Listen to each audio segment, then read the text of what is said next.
Hello అండి. ఈ వర్షాకాలంలో ఈ తాటికాయలతో తాటి గారెలు, తాటి బూరెలు, తాటి రొట్టి ఇలా చాలా రకాలు చేస్తూ ఉంటారు పల్లెటూరులోని. అలాంటి తాటికాయలతో ఈరోజు తాటిగారెలు ఎలా తయారు చేయాలో చెప్తాను. అస్సలు నూనె పీల్చకుండా శుతిమెత్తగా మనకి నోట్లో వేసుకోగానే కరిగిపోయే రుచితో ఈరోజు తాటిగారెల ప్రిపరేషన్ చూపిస్తానండి. దీనికి మనం ఫస్ట్ తాటికాయలను అయితే తీసుకోవాలి. ఇలాగా ఫస్ట్ నేలకేసి కొడితే కనుక మనకి 3 పాయలు సింపుల్గా ఓపెన్ అయిపోతాయండి. ఎక్కువ కష్టపడకుండా, అంటే పండుగ ఉన్నాయి అయితే తొందరగా ఓపెన్ అయిపోతాయి, కొంచెం పచ్చిగా ఉన్నాయి అయితే కొంచెం కష్టపడాలి మనం. నేనైతే 2 తాటికాయలు తీసుకొని ఇలాగా దీనిపైన స్కిన్ అంతా తీసేసి లేయర్ అంతా తీసేసి దీంట్లో ఉన్న 3 పాయలని తీసి పక్కన పెట్టుకున్నాను. అలా 2 కాయలకి 6 వచ్చినాయి. 6 పక్క తీసుకొని పెట్టుకోవాలి. కొన్ని పండుగ ఉంటాయండి, ఎక్కువ స్వీట్నెస్ ఉంటుంది. కొంచెం లైట్గా పచ్చిగా ఉన్నాయి అయితే మనకి స్వీట్నెస్ అనేది తక్కువ ఉంటుంది. ఫస్ట్ 3 మనకి పాయలు చూసారు కదా, గుజ్జు అనేది ఎక్కువ లేదు. ఇప్పుడు నేను తీసి అయితే ఎక్కువ గుజ్జు ఉన్నాయి. ఈ స్వీట్నెస్ కూడా అంత ఎక్కువగా ఉంటాయి. ఫస్ట్ అయితే ఇలాగా మనము లేయర్ అంతా తీసేసుకొని కొంచెం దానికి లైట్గా వాటర్ అప్లై చేసుకుంటే ఇలా మనకి ఈ తాటి కాయల్లో ఉన్న పీచ్ అంతా దగ్గరికి వచ్చేస్తుంది. ఇంత ఫస్ట్ స్టెప్ అయితే మనకి ఫినిష్ అయిందండి. నెక్స్ట్ దీంట్లోంచి మనం గుజ్జు అయితే తీసేసుకోవాలి. ఇలాగా క్యారెట్ కోరుకునే దాంతో, లేకపోతే కన్నాలు ఉన్న గిన్నెలు ఉంటాయి కదండి, వాటితో అయినా మనం దీని గుజ్జు అంతా సెపరేట్ చేసుకోవాలి. అప్పుడు పీచ్ అంతా పైన ఉండిపోయి గుజ్జు అంతా మనకి కింద వచ్చేస్తుంది. ఒకవేళ మీకు ఇంకా ఈ గుజ్జు అంతా తీసిన తర్వాత పీచ్ కనుక వస్తే కనుక ఎక్కువ, దాన్ని మనము జాలిగడ్డ ఉంటుంది కదండి, దాంట్లో వేసేసి గట్టిగా దాన్ని ప్రెజర్ ఇస్తే కనుక పీచ్ అంతా పైన ఉండిపోయి గుజ్జు అయితే సెపరేట్గా వచ్చేస్తుంది. అలా కూడా చేసుకోవచ్చు. నాకైతే మరీ ఎక్కువ పీచు రాలేదు కాబట్టి నేను ఆ ప్రాసెస్ అయితే చేయలేదు.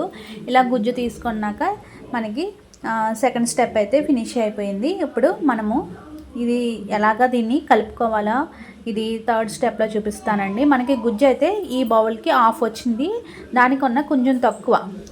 హాఫ్లో మళ్ళీ ఇంకో హాఫ్ ఉప్మానకు తీసుకోవాలి.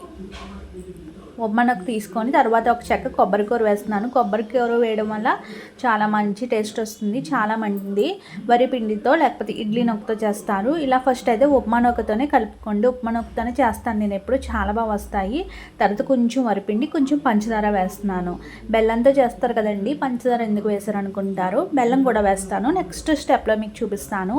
ఫస్ట్ ఉప్మా నొక్క, అదేవిధంగా కొంచెం వరిపిండి, కొంచెం పంచదార వేసేసి మిక్స్ చేసుకోవాలి. ఇలాగా పంచదార అయితే ఒక 2 టేబుల్ స్పూన్లు వేస్తే సరిపోతుంది.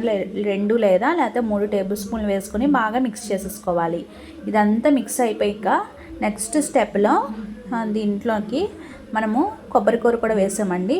కొబ్బరికూర, ఉప్మా నూక, అదేవిధంగా వరిపిండి, పంచదార వేసేసుకొని మిక్స్ చేసేసిన తర్వాత నెక్స్ట్ దీంట్లోకి మనం బెల్లం వేసుకోవాలి. ఇవన్నీ మిక్స్ చేసాక మాత్రమే బెల్లం వేసుకోవాలి. ఇప్పుడు బెల్లం అనేది ఎంత వేసుకోవాలంటే, మనము తాటి గుజ్జు ఎంత వచ్చిందో దానిలో హాఫ్, అంటే ఉప్మానోకి ఎలా తీసుకున్నామో సేమ్ మన బెల్లం కూర కూడా అలాగే తీసుకోవాలి. నేను లైట్గా బెల్లం ముక్కలుగా వేసాను. నో ప్రాబ్లం అండి. ఇది మనము ఈ గుజ్జు అయితే కలిపేసిన తర్వాత ఒక అరగంట కానీ గంట కానీ పక్కన పెట్టాలి. నేనైతే గంట సేపు పెట్టుకుంటానండి, నానబెడతాను పక్కన. ఆ టైంలో ఈ బెల్లం ముక్కలు అనేవి కరిగిపోతాయి.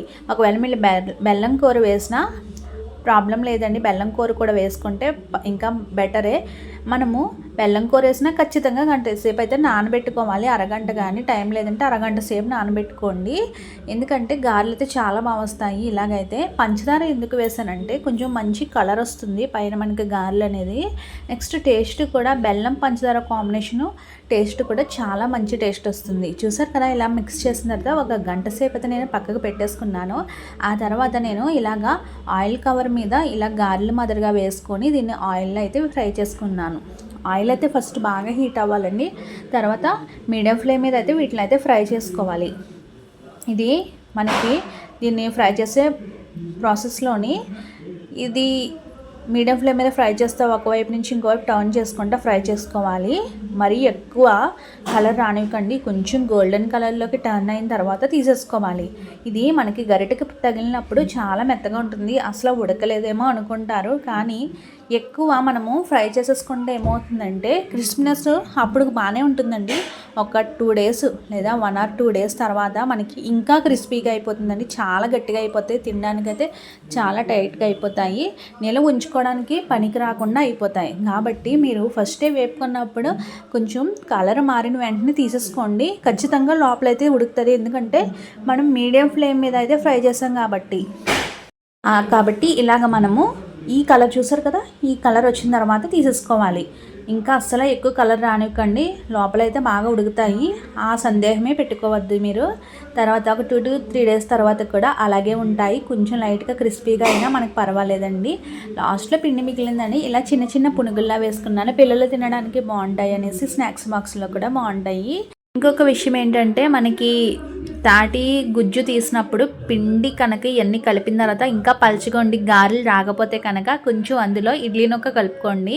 ఇడ్లీ నూక కలుపుకోవడం వల్ల మనకి చాలా క్రిస్పీగా ఉంటే పైన లేయరు చాలా బాగుంటాయి మృదువు. కానీ అదే ఉప్మా నూక కానీ వరిపిండి కానీ అసలు కలపద్దు, ఎందుకంటే ఉప్మా నూక వరిపిండి వేస్తే కొంచెంసేపు నానబెట్టాలి, అంత టైం ఉండదు. కాబట్టి ఆల్రెడీ నానబెట్టి ఉంచాం కాబట్టి కొంచెం ఇడ్లీ నూక, అది కూడా పొడి ఇడ్లీ నూక కలుపుకోండి, నానబెట్టిన ఇడ్లీ నూక కాదు. అంతేనండి. ఈ టిప్స్ పాటిస్తే చక్కటి తాటిగారలు అయితే రెడీ అయిపోయి చాలా టేస్టీగా ఉంటాయి. ఒక 5 రోజుల వరకు నిల్వ ఉంటాయి ఖచ్చితంగా. తాటిగారలు బూరెల్ని విదేశాలకు పంపిస్తున్నారండి ఇక్కడ నుంచి. మరి మనం ఇక్కడ ఉండి దీన్ని ట్రై చేయకపోతే ఎలాగా? ఈ మధ్య అయితే సోషల్ మీడియాలో తాటి కాయలు కూడా పంపించడం చూస్తున్నాను పార్సల్. ఇంత అద్భుతమైన టేస్ట్ని నా టిప్స్తో కొలతలతో మీరు కూడా ట్రై చేయండి. Thanks for watching.